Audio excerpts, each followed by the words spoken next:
अस्सलाम वालेकुम, I am Hina Kanwal. आज हम बात करेंगे एक अकाउंटिंग के पेपर में स्टूडेंट्स की वो गलतियाँ जो उनके मार्क्स लूज़ कर देती हैं।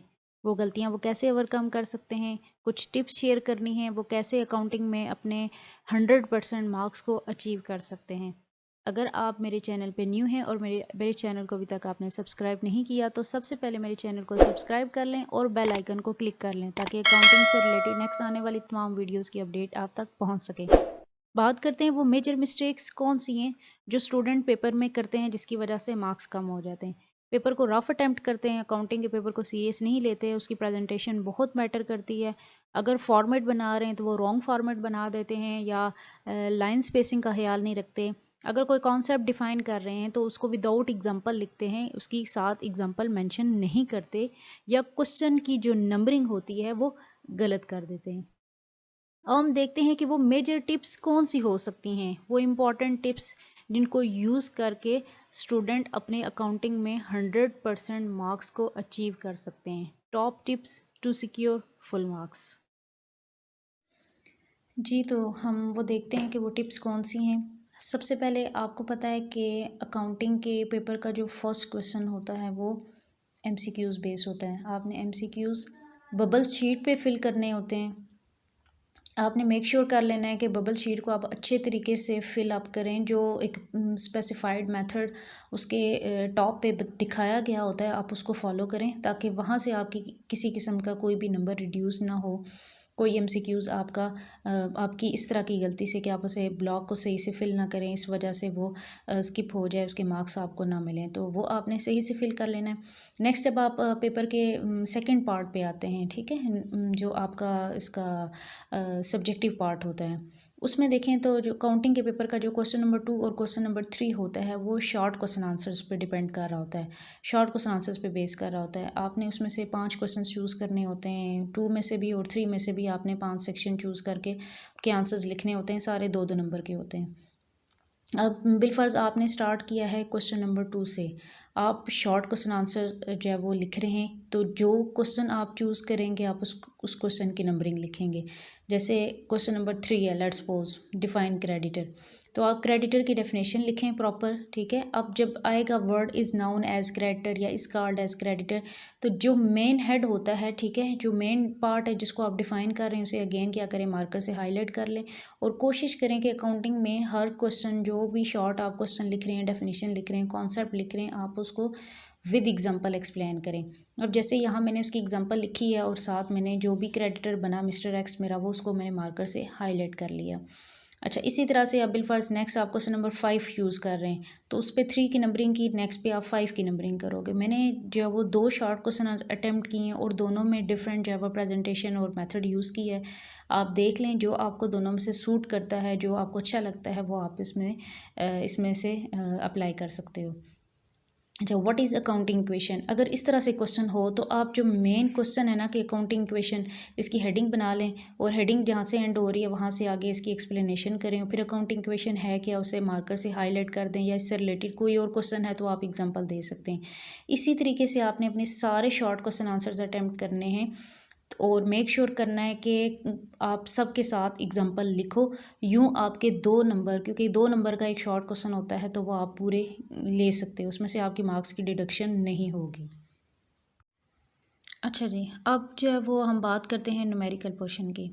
न्यूमेरिकल पोर्शन में आपको पता है कि आपने 5 और या 6 क्वेश्चंस दिए हुए होते हैं न्यूमेरिकल के, उसमें से कोई सी 3 चूज़ करने होते हैं। तो कोशिश करें कि वो 3 ऐसे क्वेश्चंस होने चाहिए जो प्रेजेंटेशन और कॉन्सेप्ट के लिहाज से आपको बहुत अच्छे से आते हों और उसमें जो मार्क्स की डिडक्शन होने के चांसेस है वो कम से कम हों, यानी आप गलती ना करें, आपके पूरे नंबर मिलें। तो प्रायोरिटी यही होनी चाहिए कि आप अकाउंटिंग इक्वेशन का क्वेश्चन अटैम्प्ट करें, जर्नल एंट्रीज़ का करें और बैंक रिकन्सिलेशन का करें। बैंक रिकन्सिलेशन को आप कैपिटल रेवेन्यू से भी रिप्लेस कर सकते हैं, आप उसको अटैम्प्ट कर लें। और अगर किसी स्टूडेंट को फाइनल अकाउंट अच्छा आता है तो वो फाइनल अकाउंट भी अटैम्प्ट कर सकते हैं। तो आपने प्रायोरिटी बनानी है अपनी पेपर में कि कौन सा क्वेश्चन बहुत अच्छा आता है जिसमें से आपके मार्क्स नहीं कटेंगे, आप उसको सबसे पहले अटैम्प्ट करो। अब यहाँ बात करते हैं, लेट्स सपोज ये क्वेश्चन नंबर 5 आपका जर्नल एंट्रीज का क्वेश्चन है। तो आपने प्रॉपर उसकी हेडिंग बनानी है, जर्नल सारा फॉर्मेट मार्कर से ड्रॉ करना है, date, particular, ledger, folio, amount debit rupees, amount credit rupees, ये आपके रुपीज़ के कॉलम है। तो जहाँ जब आप अमाउंट मेंशन करेंगे तो लेफ़्ट साइड से अमाउंट लिखा करें और 3 के बाद कॉमा यूज़ किया करें, ठीक है। और फिर आप जब अगली अमाउंट लिखते हैं तो वो आपके ये ज़ीरो मैच करने चाहिए। यहाँ पे भी आपने क्या करना है, लेफ़्ट से ही नेक्स्ट वैल्यू स्टार्ट करनी है।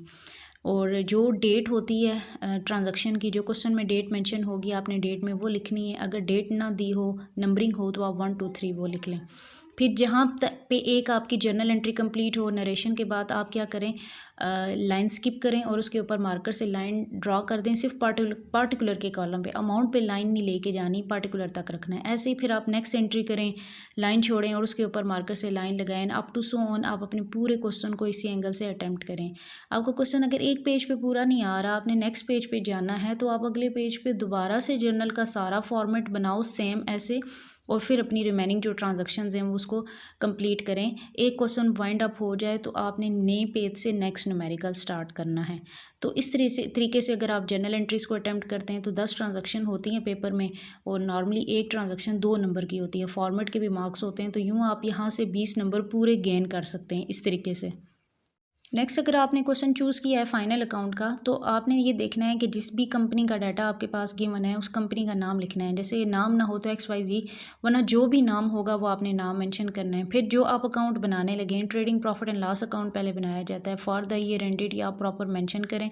इसका भी सारा फॉर्मेट आप मार्कर से ड्रॉ करें। ये डेबिट और क्रेडिट साइड हाईलाइट करें। ये पार्टिकुलर रुपीज़ ये भी आपने प्रॉपरली लिखना है। इसमें इनर वर्किंग का क्या आपने ख्याल रखना है, जैसे परचेजेस में से रिटर्न्स लेस करनी है तो ये चीज़ आप प्रॉपर एक साइड पे लिखें। आप कोशिश करें तो यहाँ एक लेड पेंसिल से हल्का से कॉलम सा बना लें, ताकि जो इनर वर्किंग है ना सारी वो आपकी एक साइड एक साथ हो जाए। एंड पे आप उसे रेजर से रेज कर लें तो यूँ आपका टेक्स्ट सेपरेट रहेगा और जो अमाउंट्स हैं वो आपकी सेपरेट हो जाएंगी। देन देखें, जब आप टोटल करते हो क्रेडिट साइड का, तो टोटल को आपने मार्कर से हाईलाइट करना है प्रॉपर, उसके नीचे डबल लाइन लगानी है, क्योंकि यहाँ पे आपका ट्रेडिंग का पार्ट क्लोज होता है। ट्रेडिंग जब वो यहाँ वाइंड अप हो रहा होता है, उसके बाद प्रॉफिट एंड लॉस स्टार्ट हो जाता है, इसलिए प्रॉपर यहाँ डबल लाइन हमने शो करनी है। इसमें से जब हम अपनी डेबिट साइड माइनस करते हैं, हमारा आंसर ग्रॉस प्रॉफिट या ग्रॉस लॉस जो भी आता है उसको भी आपने मार्कर से हाईलाइट करना है। देन प्रॉफिट एंड लॉस की बात करें तो प्रॉफिट शिफ्ट करने के बाद आप सारे इनडायरेक्ट एक्सपेंस जो भी होते हैं वो लिखते हैं। अब जैसे यहाँ मैंने एक डेप्रिसिएशन की एग्जांपल ली है, तो आप डेप्रिसिएशन का यहाँ हेड भी बना सकते हैं, हेडिंग बना के फिर जिस एसेट पे डेप्रिसिएशन है उसकी कैलकुलेशन यहाँ शो कर सकते हो। अगेन फिर जो इसका आंसर होगा, जैसे नेट प्रॉफिट आ रहा है, उसे आप मार्कर से हाईलाइट करें, और जो फिर प्रॉफिट एंड लॉस का टोटल होगा वो भी आपने क्या करना है, टोटल प्रॉपर डबल लाइन करना है। वहाँ ट्रेडिंग क्लोज हो रहा है, यहाँ ये प्रॉफिट एंड लॉस क्लोज हो रहा है, तो मार्कर से हाईलाइट करके डबल लाइन करना है। ये शो करेगा कि यहाँ तक आपका जो भी एक पार्ट है क्वेश्चन का वो क्लोज हो रहा है। ये इसका ट्रेडिंग प्रॉफिट एंड लॉस हो गया। हम देखते हैं इसकी बैलेंस शीट वो कैसे बनेगी। बैलेंस शीट में आपने अगेन क्या करना है, उस कंपनी का नाम लिखना है, बैलेंस शीट की हेडिंग बनानी है। बैलेंस शीट में एज ऑन दैट डेट का वर्ड यूज़ करना है, ठीक है। जिस डेट की बैलेंस शीट है, एसेट्स रुपीज़, लाइबिलिटीज़ रुपीज़, यानी आपके राइट पे एसेट्स और लेफ़्ट पे लाइबिलिटीज़ शो होंगी। कोशिश करें कि आप बैलेंस शीट में एसेट्स की क्लासिफिकेशन करें, करंट एसेट्स और फिक्स एसेट में, और ऐसे ही आप लाइबिलिटी साइड में करंट लाइबिलिटीज़ और फिक्स लाइबिलिटी इन दोनों में डिफरेंस करें और इनको प्रॉपर सेपरेट मेंशन करें। अगर आपको लग रहा है कि आप कंफ्यूज हैं, करंट और फिक्स एसेट्स में आप इस लेवल पे, फर्स्ट ईयर लेवल पे डिफरेंस नहीं कर सकते, तो फिर आपके पास ऑप्शन है, आप ये हेडिंग स्किप कर दें, आप ये हेडिंग ना बनाएं, अब तफ्तीश से सारे एसेट्स यहाँ लिखें और यहाँ पे लाइबिलिटीज़ लिख के उसे क्लोज कर लें। लेकिन प्रेफर मैं यही करूँगी कि आप सारे जो भी करंट एसेट्स आपके जो विद इन 1 ईयर के लिए होते हैं, शॉर्ट टर्म नेचर के होते हैं, वो यहाँ मैंशन करें, फिक्स आप यहाँ पर लिखें प्रॉपरली। जब आप स्पेसिफिकेशन करते हैं तो आपकी बैलेंस शीट का एक अच्छा इंप्रेशन पड़ता है, तो यहाँ से भी आप अपने 20 मार्क्स कंप्लीट सिक्योर कर सकते हैं।